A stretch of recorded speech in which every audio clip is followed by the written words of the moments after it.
Baik, Assalamualaikum warahmatullahi wabarakatuh. Kita kembali lagi di mata kuliah Sistem Pendukung Keputusan. Kali ini kita lebih fokus yang sebelumnya kita baru mengenal apa itu sistem pendukung keputusan.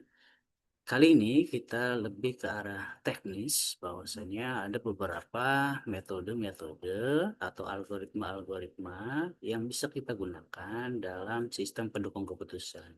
Salah satunya adalah metode SAW. Ya, jadi bukan Shallallahu Alaihi Wasallam ya teman-teman. Jadi SAW ini adalah suatu metode sistem pendukung keputusan yang kepanjangannya adalah Simple Adaptive Weighting, gitu ya. Lalu, apa dan bagaimana? Hari ini kita akan membahas ya, teman-teman, apa itu SAW.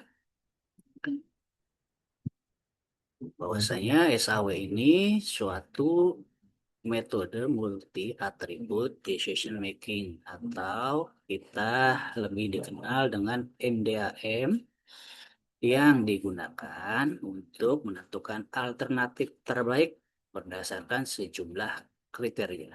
Jadi, kata kuncinya tadi suatu metode untuk menentukan alternatif terbaik berdasarkan kriteria ya. Jadi alternatif dan dari sejumlah kriteria gitu ya.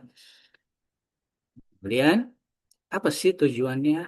Tujuannya tadi pemilihan kandidat terbaik, contohnya pemilihan beasiswa, pemilihan karyawan, pemilihan supplier, pemilihan apalagi kira-kira pemilihan barang dan sebagainya yang terbaik dari antara yang lainnya, begitu ya.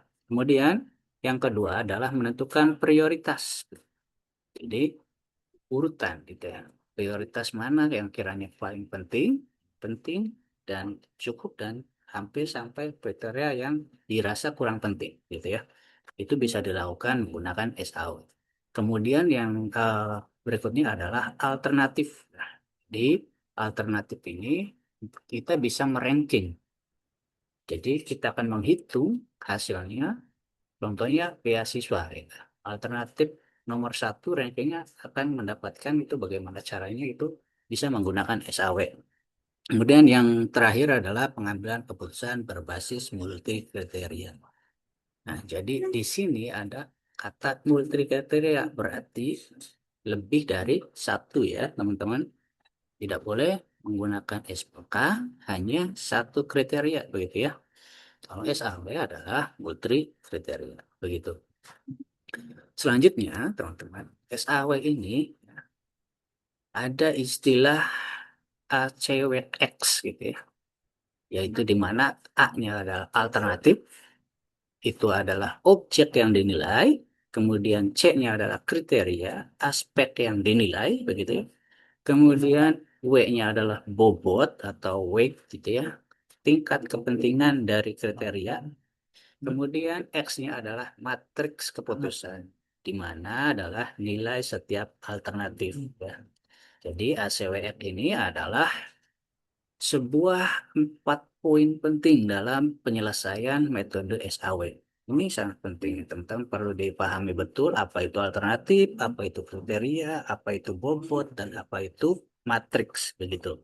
Sehingga nanti ketika ini teman-teman sudah dipahami, akan mulai ke proses bagaimana step by stepnya untuk melakukan eh, SAW, gitu ya. Nah, jadi SAW ini langkah-langkahnya cukup sederhana. Pertama, kita mulai, kemudian ada data inputnya, contohnya data inputnya adalah kriteria, kemudian sama nilai bobot, begitu ya.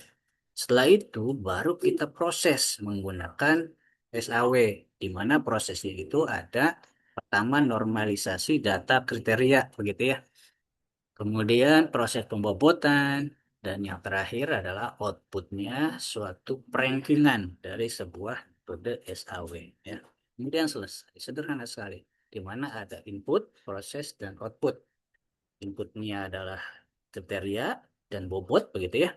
Kemudian prosesnya normalisasi, kemudian proses pembobotan, dan yang outputnya adalah ranking, begitu ya, teman-teman.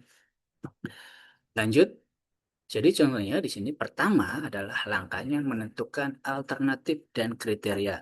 Contoh alternatif kedua adalah misal kita kodekan A1, A2, A3.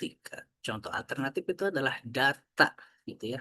Data mahasiswa itu adalah alternatif. Kemudian data dosen itu adalah alternatif. Kemudian data supplier itu adalah data alternatif. Jadi suatu aktornya gitu ya. Jadi adalah alternatif. Maka kita membuat kode sendiri, teman-teman. Jadi yang contoh di sini ada data mahasiswa, kurang lebih ada 5 mahasiswa. Di mana ada Andi, ada Budi, Citra, Denny, dan Eka. Sehingga kita buat kodenya, Andi adalah A1, Budi A2, Citra A3, dan seterusnya sampai A5. Kenapa demikian teman-teman harus dikodekan? Karena sifat data alternatif ini eh, kita bisa gunakan untuk perankingan gitu ya, supaya namanya tidak muncul. Barangkali suatu metode ini digunakan ada privacy dan sebagainya data, sehingga hanya kode yang kita ranking begitu ya. Selanjutnya setelah menentukan kode alternatif, baru kita menentukan kriteria.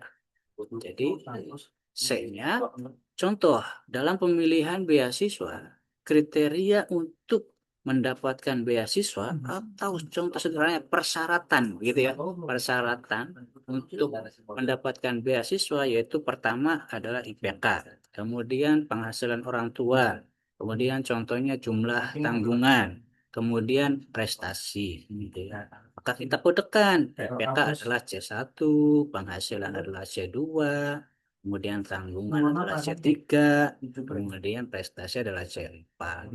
Setelah dikodekan dan kita definisikan, baru kita petakan jenisnya apakah benefit atau cost gitu ya.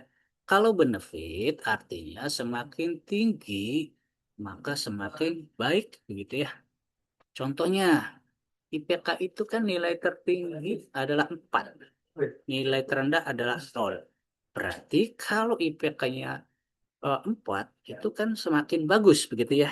Kalau IPK-nya 2 berarti dia semakin jelek kan begitu. Semakin tinggi nilainya maka semakin baik, itu dikatakan benefit.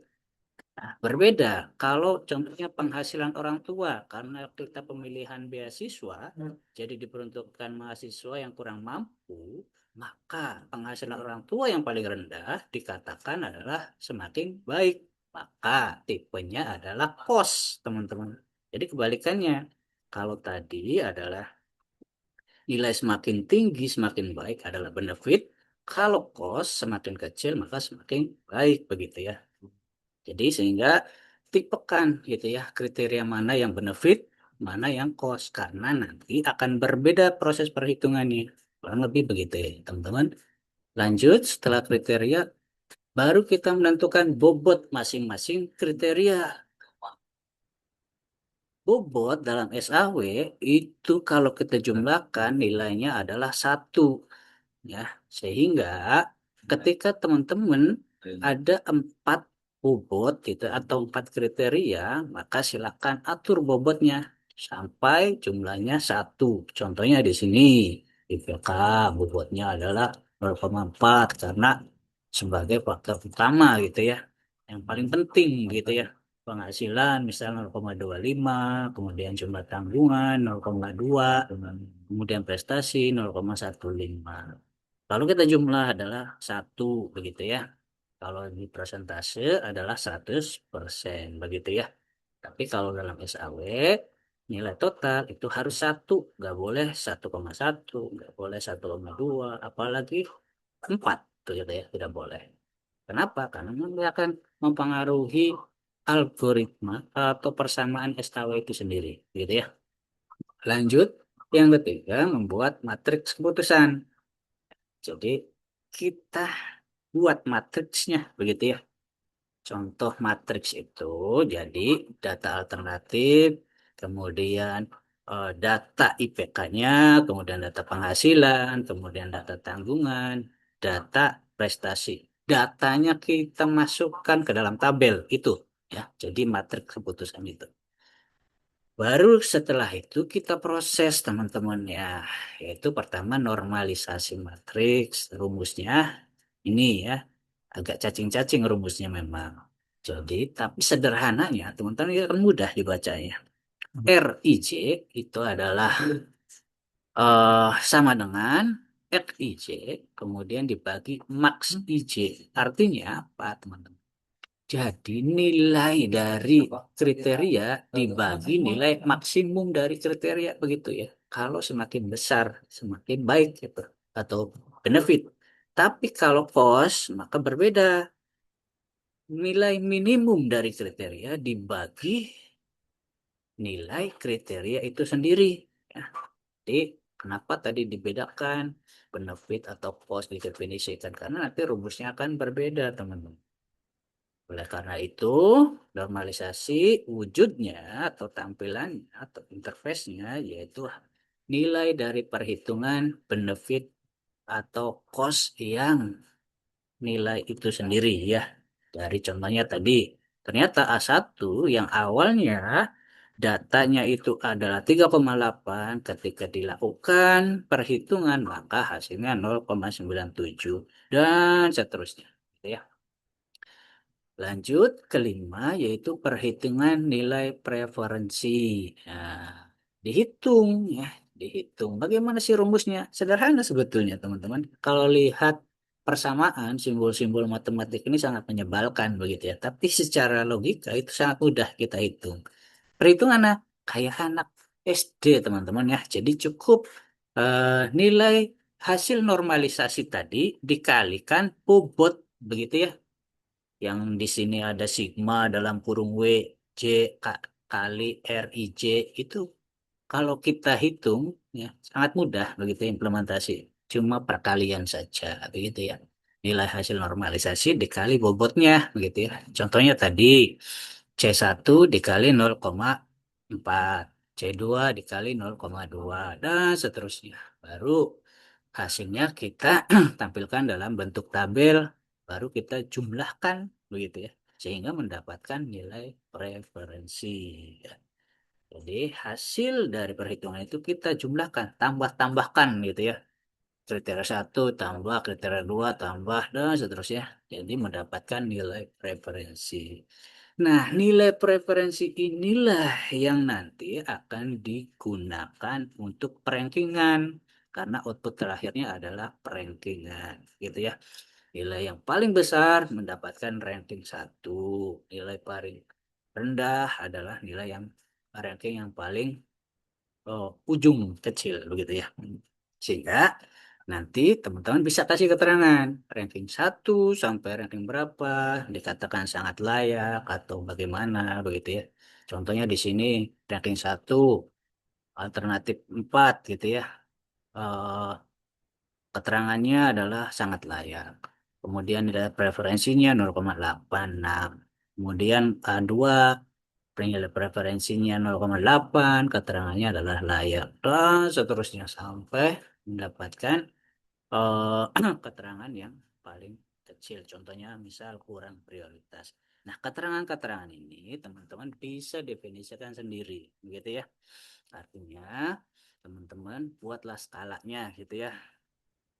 Misal 0,5 sampai 0,8 dikatakan sangat layak, misal 0,8 sampai 1 dikatakan layak. Itu silakan definisikan menggunakan skala Likert begitu ya, teman-teman diatur saja begitu ya.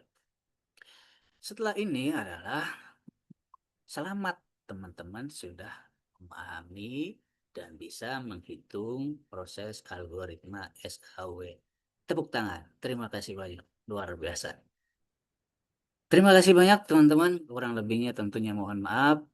Mudah-mudahan ilmu hari ini dapat bermanfaat. Assalamualaikum warahmatullahi wabarakatuh.